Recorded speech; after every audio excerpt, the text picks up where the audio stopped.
Over the eastern Caribbean Sea, 2:43 p.m. Under a sky flooded with bright sunlight, two Venezuelan fighter jets break through the cloud layer at 18,000 feet, accelerating toward the U.S. air patrol zone monitored around the clock. Their radars switch on. Their noses tilt downward.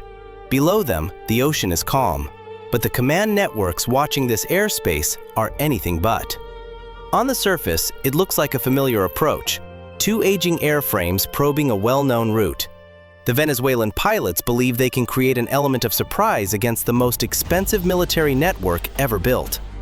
What they do not know is that every second of their approach has already been anticipated, calculated, and quietly neutralized by the United States.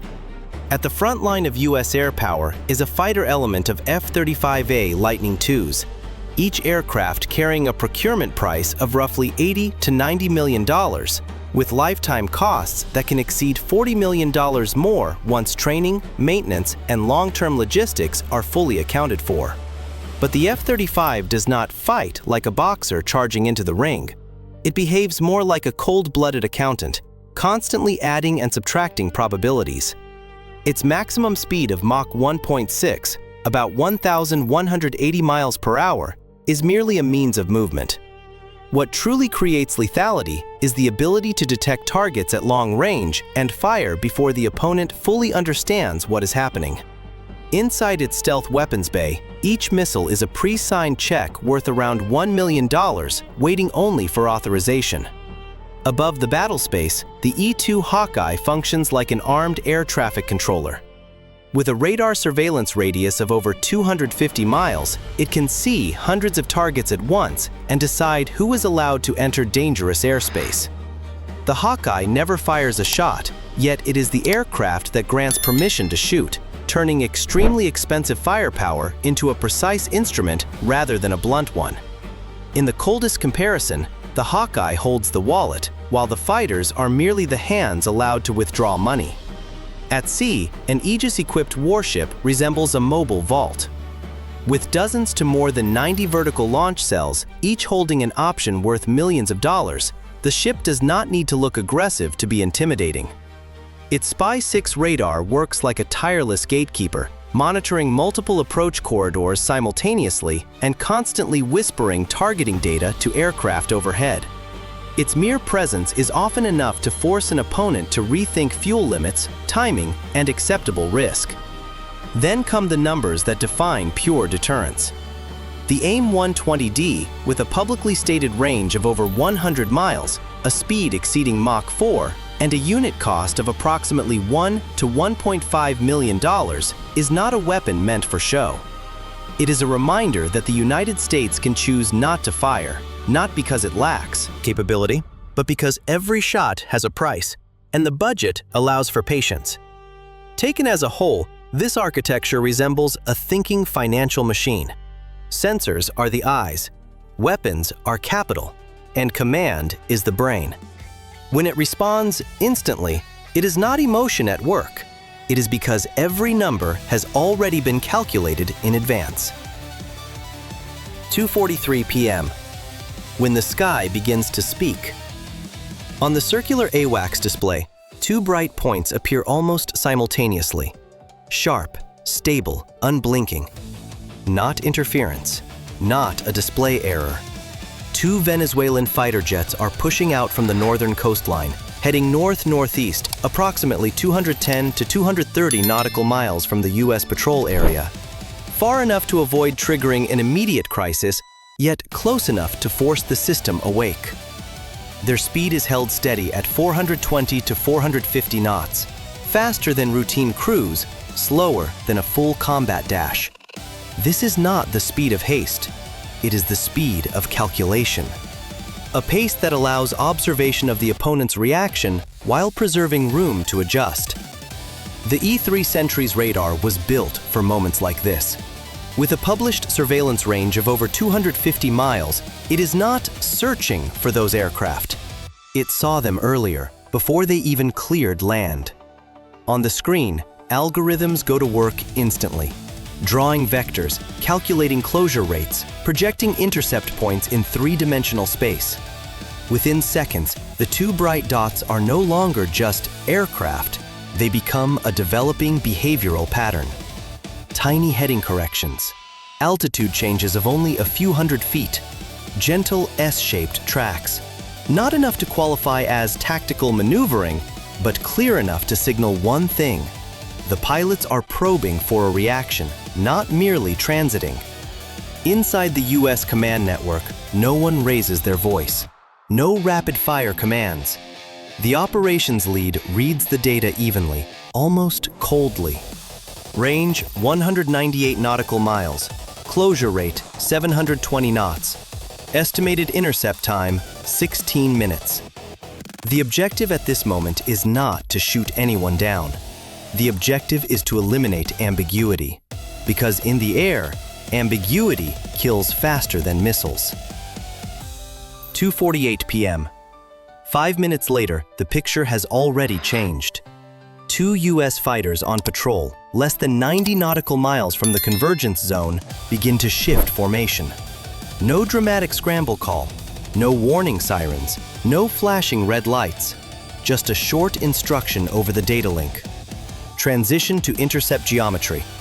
Speed increases smoothly to 480 knots. Altitude is held steady to optimize radar performance and fuel efficiency. No movement is improvised. Everything lives inside math. On a secondary runway farther back, another pair of fighters begins to roll. Not to rush into the encounter immediately, but to buy time. In US doctrine, time is not something to wait for. It is something that must be owned. Above it all is a factor Venezuelan pilots cannot see from their cockpits, but would feel very clearly if the encounter drags on. The KC-135RT tanker. With the ability to offload more than 50% additional fuel compared to older variants, it turns a 20-minute standoff into an endurance test lasting hours. And in endurance tests like these, the United States rarely loses. The message is never transmitted over the radio, but it hangs in the air all the same. We are not in a hurry. You are. 2:53 p.m. Pressure rises, the airspace begins to shrink. The distance between the two sides collapses rapidly to 60 to 70 nautical miles. The Venezuelan fighters suddenly drop lower, descending to 2,000 to 3,000 feet above sea level. At this altitude, radar clutter, the horizon, and the ocean surface can mask movement if the opponent has only a single radar. But the United States does not play with one card. AWACS maintains a solid track. US fighters lock on from multiple angles. Data fuses into a single shared picture where every change is measured in seconds, not minutes. Then the atmosphere shifts, not through explosions, not through flashing warnings, but through pressure. The sensation that the space ahead is no longer open, but steadily closing. The Venezuelan lead aircraft nudged its nose a few degrees closer toward the patrol corridor. A small movement, but enough to pose a question. What will you do? The answer arrives immediately, not through aggression, but through positioning. Two US fighters slide to the left of the Venezuelan formation, holding a distance of roughly 1.5 to 2 nautical miles, close enough to be unmistakable, far enough to avoid collision risk. It is a move of control, not blocking the path, but owning the space. No sudden acceleration, no challenging climb, just an invisible wall built from discipline. 2:58 p.m., a climax without explosions. At this point, time to convergence is nearly zero. Inside the US command center, the directive is confirmed. Hold the line. Enforce distance. Do not escalate unless forced to. AWACS continues to watch every meter. The KC-135 continues to wait behind the scene. And higher up the chessboard, one option remains ready, the F-22.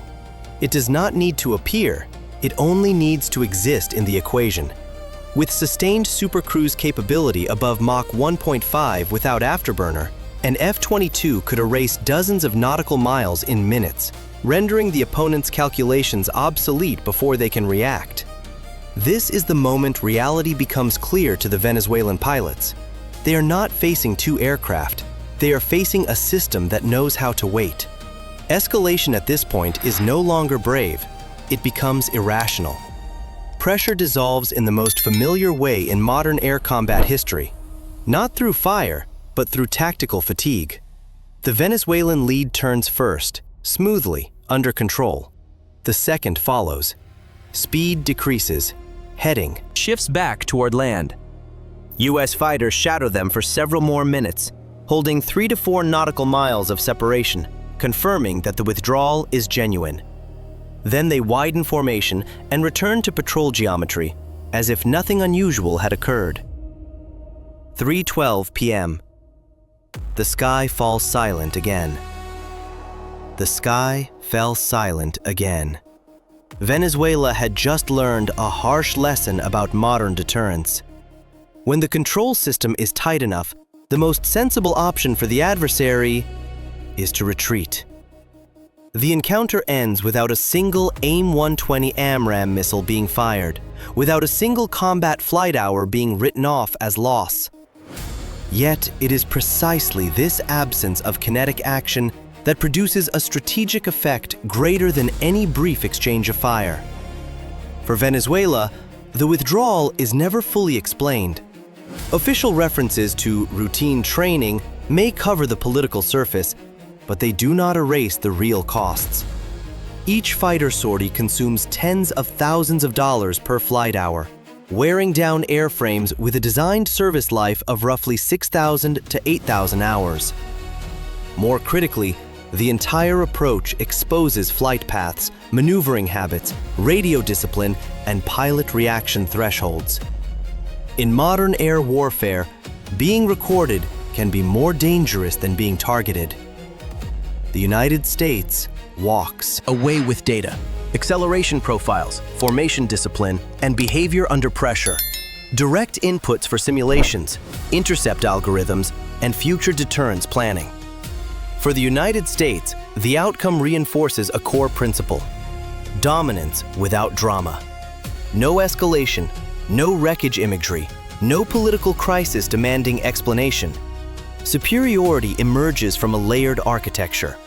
E-3 AWACS monitoring from hundreds of miles away, fighters armed with AIM-120D missiles boasting ranges beyond 160 kilometers, and a command system operating continuously under a defense budget exceeding $800 billion per year. The decision not to use force becomes the clearest proof of control. Maximum signal at near zero marginal cost. Strategically, the map does not change, and that is the message. The patrol corridor remains open, the posture is not tightened, yet the psychological balance has shifted. The signal is cold and unmistakable. Every approach will be detected early, contained tightly, and resolved on American terms.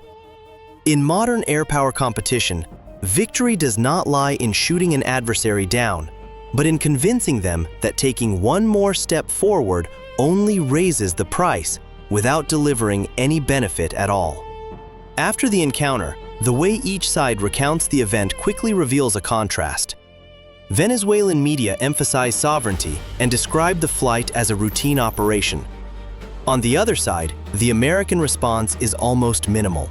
No headlines, no extended commentary. That imbalance itself is telling. For Washington, this was not a situation requiring urgent handling, but an interaction that had already been anticipated and controlled.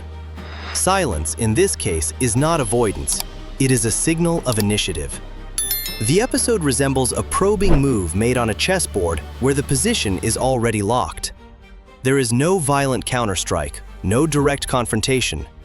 Instead, the United States holds the critical squares: information, time, spatial advantage, and decision authority.